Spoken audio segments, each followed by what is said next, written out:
आपका देखिए use of क्या होगा, आपका बेयर इन्फिनेटिव होगा। इसका मतलब क्या होगा,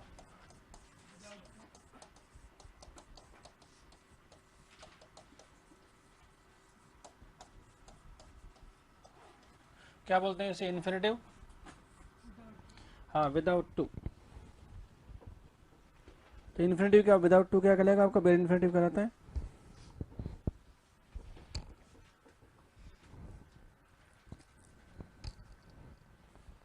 अब दिखता कैसा पता है, ये दिखता है देखिए फर्स्ट ऑफ जैसा दिखता है ना। अब जानते फर्स्ट ऑफ क्या होती है आपकी,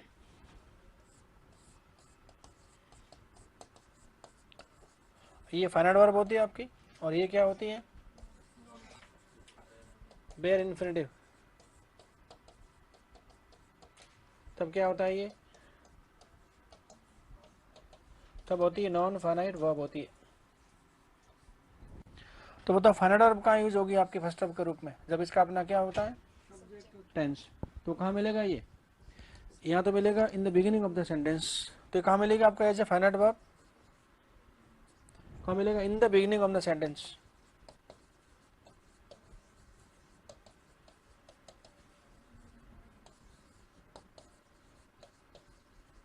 तो कैसा वाक्य बन के आएगा आपका ये,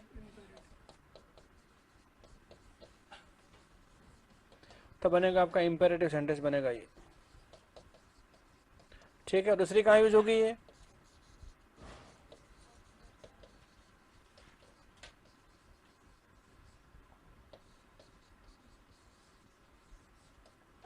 और कहाँ होगी आपकी, आफ्टर प्लूरल सब्जेक्ट। तो देखिए फर्स्ट ऑफ दो तरह से काम कर सकते हैं, फाइनाइट और नॉन फाइनाइट। फाइनाइट होगी तो कहाँ मिलेगी आपको, in the beginning of the sentence, और कहाँ मिलेगी आपको, सब्जेक्ट के बाद। सब्जेक्ट कैसा होना चाहिए आपका, प्लूरल, क्योंकि फर्स्ट ऑफ कैसी होती है आपकी, ये प्लूरल होती है।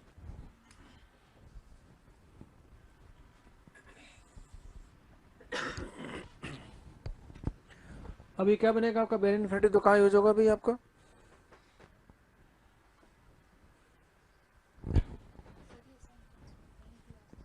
हाँ बस यहाँ नहीं आ सकती, बाकी कहीं भी आ सकती थी। क्या होगा देखिए,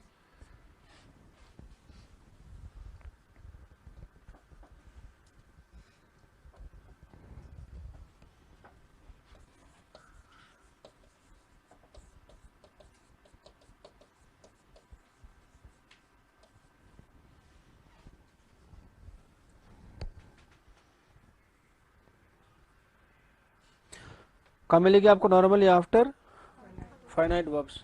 और फाइनाइट वर्ब कौन सी होगी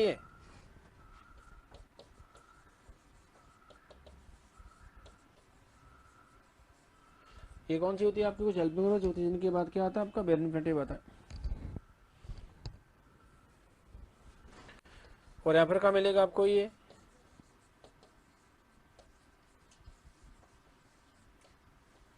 और कहाँ मिलेगा ये, आफ्टर ऑब्जेक्ट। बड़े बड़े काम दो यही है, बाकी भी देख लेते हैं कहाँ कहाँ यूज होगा ये।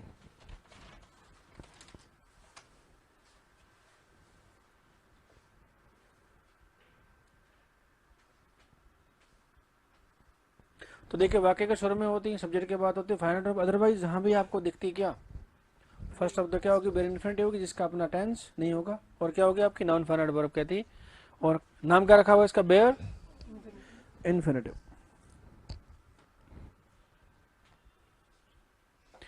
तो देखिए हर वर्ब का अपना एक सेंटेंस में पोजीशन पहले से फिक्स है, सिर्फ आपको कुछ सीखना है और अप्लाई करना है।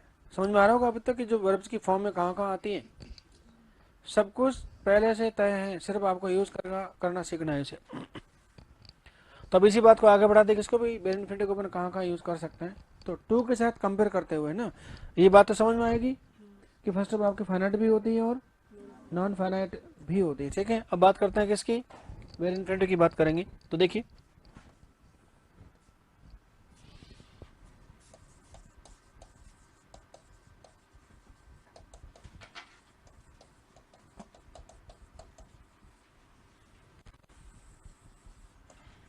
अब इसकी पोजीशन क्या क्या होगी, किस दिन वापस करूँगा ना क्लास है तब समझ में आएगी आपके।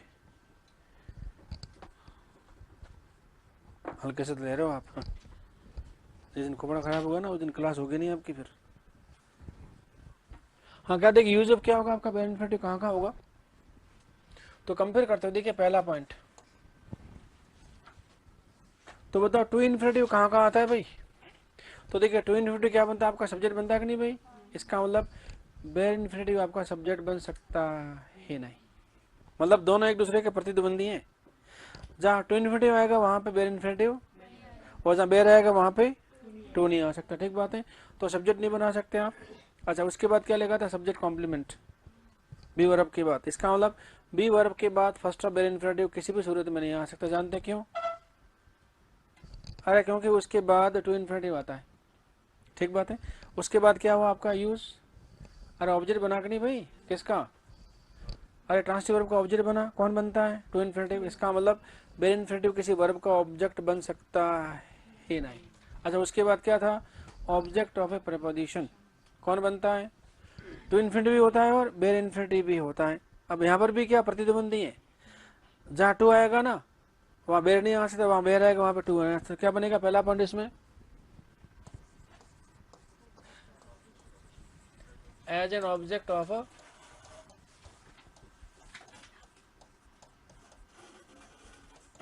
प्रपोजिशन।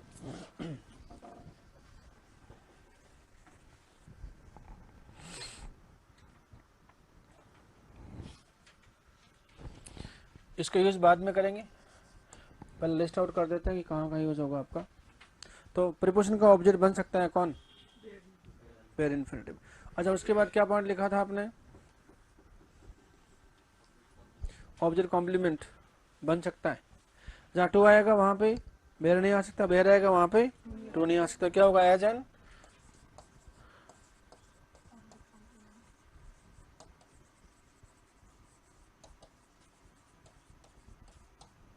क्या बनेगा एज एन ऑब्जेक्ट कॉम्प्लीमेंट। हाँ जी फिर क्या लिखा है, क्या होता है देखिए ऑब्जेक्ट ऑफ ए वर्ब तो हो गया।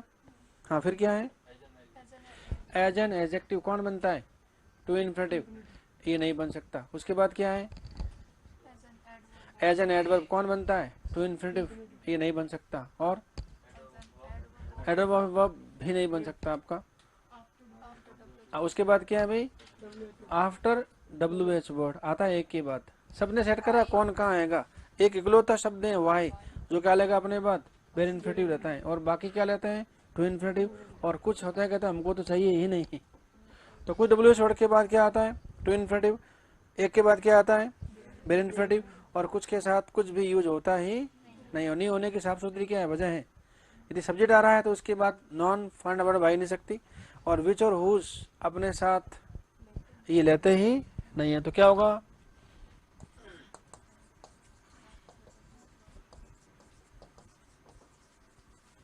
और वो क्या है सिर्फ बेचारा वाई। ठीक बात है, नेक्स्ट क्या है आफ्टर मॉडल्स, ये भी आता है। इन्होंने भी यहाँ सेट करा कि कौन कहाँ है, बंटवारा कर रखा है इन्होंने अपना अपना। टू इन्फिनिटिव क्या बोलती है कि मैं तो आऊंगी किसके बाद यूज के बाद और ऑट के बाद, बाकी तुम जानो तुम्हारा काम जानो। तो बाकी जो बची उनके बाद क्या है, अरे वेरी इन्फिनिटिव आता है भाई साहब। तो क्या होगा आफ्टर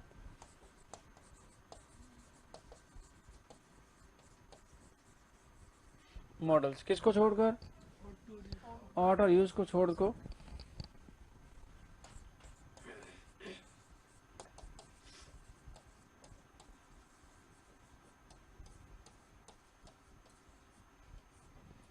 तो क्या अदर देन ऑट और क्या होगा यूज्ड। अच्छा उसके बाद क्या है खत्म हो गया, अभी अपना काम रंग दिखाएगा। आप क्या होगा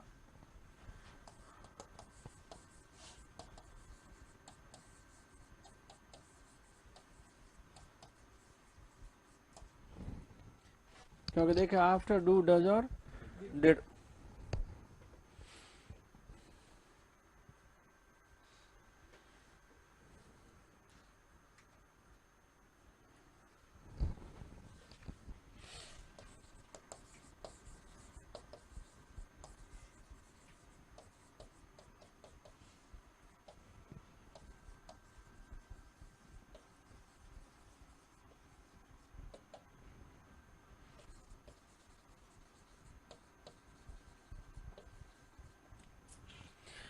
क्या लिखा देखिए, after had better, would rather, और क्या लिखा है, वुड सुना।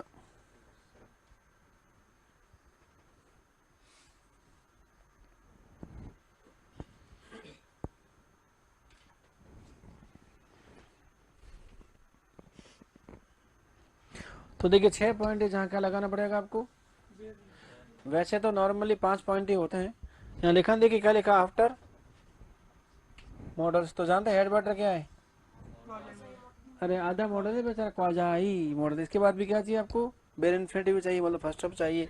और वुड पहले से क्या है, मॉडल है। क्या लेगा अपनी बात, अरे फर्स्ट ही लेगा भाई साहब। और फिर वुड क्या है, लेकिन इनको अलग से हाईलाइट करते हुए इनके मीनिंग कुछ अलग निकल के आते हैं, इसलिए। बाकी है तो मॉडल ना। और मॉडल के बाद जब भी क्रिया का फॉर्म आता है तो कौन सा होता है, फर्स्ट ऑफ होता है, जो क्या होती है आपकी बेर इन्फिनिटी भी तो होता है। कहाँ दिक्कत है। तो अब पहला डाल दो हेडिंग किसका, as an object of a preposition.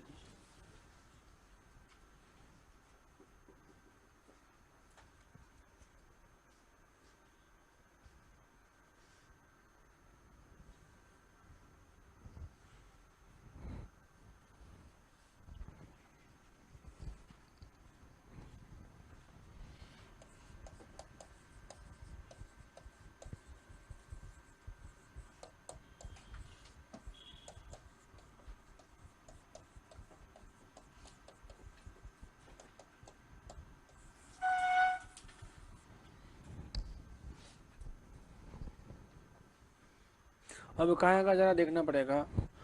तो प्रीपोजिशन में क्या क्या देखा था, देखिए टू इन्फिनिटी कहाँ कहाँ आता है, एक तो अबाउट के बाद आता है, एक क्या होता है, no choice but, no option but, no alternative but के बाद क्या आता है आपका, अरे टू इन्फिनिटी आता है, ठीक बात है।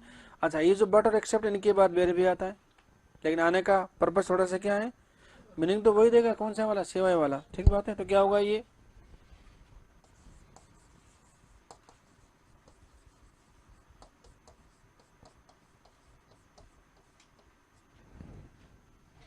क्या होगा देखिए, आफ्टर बट या फिर क्या होगा आपका, एक्सेप्ट।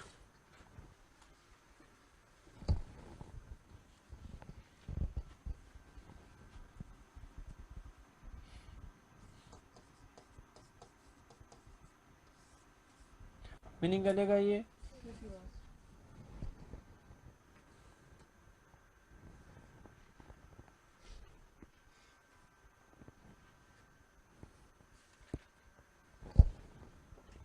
अब ये कैसे बन गया जरा देखिए,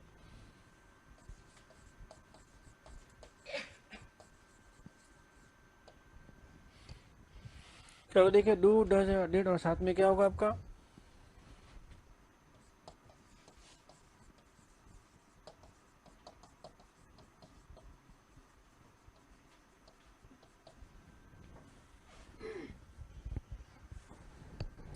क्या लिखा, डू डज डिड, और क्या होगा आपका, इनडिफरेंट क्या होगा आपका, प्रोनाउन होगा।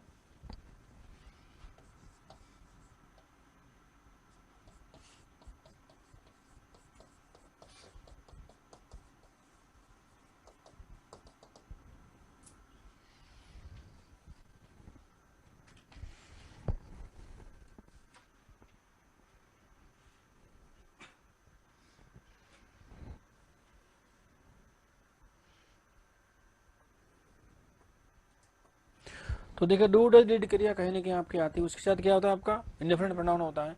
उसके बाद क्या आता है आपका, बट एक्सेप्ट, ये भी मीनिंग क्या देगा आपका भाई, ये मीनिंग देगा आपका सिवाय का। उसके बाद जो लिखा ना, तो ये फर्स्ट ऑफ क्या है, ये इसी का ऑब्जेक्ट है, किसका, प्रीपोजिशन का।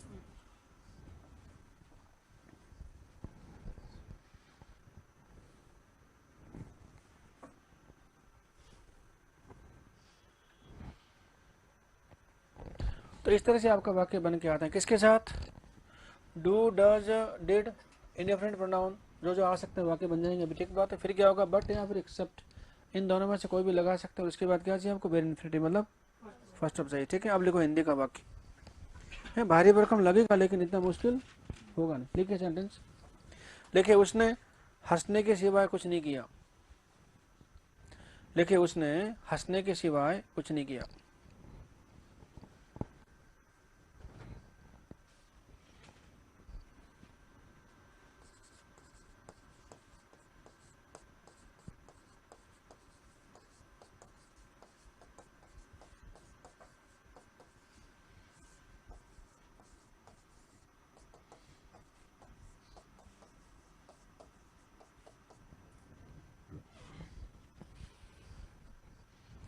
क्या देखा देखी उसने? हंसने के सिवाय कुछ नहीं किया।